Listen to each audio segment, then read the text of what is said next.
여러분은 인간관계에서 많은 스트레스를 받고 있지 않으신가요? 인간관계란 우리가 살아가는 과정에서 다른 사람들과 맺는 관계를 말합니다. 인간관계는 우리의 삶에 매우 중요한 역할을 합니다. 인간관계가 좋으면 우리는 행복하고 만족스럽게 살 수 있습니다. 반면에 인간관계가 나쁘면 우리는 스트레스를 받고 우울하고 불안해질 수 있습니다. 그러나 인간관계는 쉽지 않은 일입니다. 왜냐하면 우리는 모두 다른 성격과 성향을 가지고 있기 때문입니다. 우리는 다른 사람들의 생각과 감정을 정확하게 알 수 없습니다. 때로는 오해와 갈등이 발생할 수 있습니다. 그래서 우리는 인간관계를 개선하고 유지하기 위해 노력해야 합니다. 이를 위해서는 먼저 인간관계의 특징에 대해 알아야 합니다. 첫째, 인간관계는 상호작용의 품질이 중요합니다. 상호작용이란 우리가 다른 사람들과 대화하거나 행동하는 것입니다.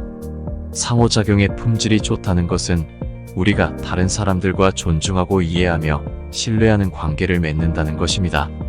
상호작용의 품질이 좋으면 우리는 다른 사람들과 친밀하고 긍정적인 관계를 형성할 수 있습니다. 둘째, 인간관계는 상황에 따라 다양하게 변화합니다. 상황이란 우리가 어떤 장소에 있고 어떤 목적을 가지고 있는지를 의미합니다. 상황에 따라 우리는 다른 사람들과 다른 방식으로 상호작용합니다. 예를 들어 학교에서는 선생님과 학생으로, 회사에서는 상사와 부하로, 친구와는 친구로 상호작용합니다. 상황에 적절하게 대응하는 것이 인간관계를 원활하게 만듭니다. 셋째, 인간관계는 개인의 특성에 영향을 받습니다. 개인의 특성이란 우리가 어떤 성격과 성향을 가지고 있는지를 의미합니다. 개인의 특성에 따라 우리는 다른 사람들과 다른 정도의 친밀도와 거리감을 느낍니다.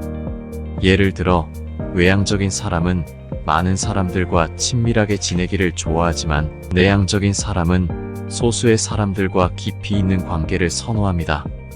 개인의 특성을 알고 존중하는 것이 인간관계를 조화롭게 만듭니다. 좋은 인간관계를 유지하기 위해 우리가 실천할 수 있는 방법은 무엇이 있을까요? 첫째, 상대방의 입장을 이해하고 존중하기. 인간관계의 문제는 대부분 서로의 관점이 다르기 때문에 발생합니다.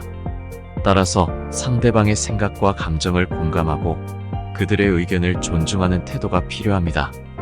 예를 들어 직장에서 상사와 갈등이 생겼다면 상사의 입장에서 그들이 왜 그런 행동을 했는지 생각해보고 그들의 입장을 이해하려고 노력해야 합니다.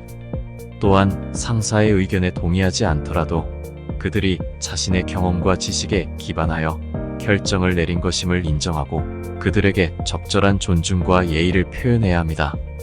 둘째, 소통과 협력하기. 인간관계의 문제는 대부분 의사소통의 부재나 부적절함으로 인해 악화됩니다. 따라서 상대방과 소통하고 협력하는 능력이 필요합니다. 예를 들어 가족과 갈등이 생겼다면 가족과 대화를 자주 하고 서로의 기대와 요구를 명확하게 표현하고 합리적인 타협과 조정을 찾아야 합니다. 또한 가족과 함께 문제를 해결하기 위해 협력하고 서로를 도우며 감사와 칭찬을 잊지 않아야 합니다. 셋째, 자신을 돌보고 발전하기. 인간관계의 문제는 때때로 자신의 문제가 반영된 것일 수 있습니다. 따라서 자신을 돌보고 발전하는 노력이 필요합니다. 예를 들어 친구와 갈등이 생겼다면 자신이 왜 그런 감정을 느끼는지 분석하고 자신의 잘못이나 부족함을 인정하고 개선할 방법을 찾아야 합니다. 또한 자신에게 긍정적인 영향을 주는 활동이나 사람들과 시간을 보내고 자신의 장점과 성취를 인식하고 자신에게 친절하고 관대하게 대해야 합니다. 인간관계의 문제는 누구에게나 발생할 수 있으며 해결하기 어려울 수 있습니다. 하지만 위에서 알아본 방법을 적용한다면 인간관계의 문제를 극복하고 보다 건강하고 행복한 인간관계를 만들 수 있습니다. 이 영상이 여러분의 인간관계에 도움이 되었기를 바랍니다.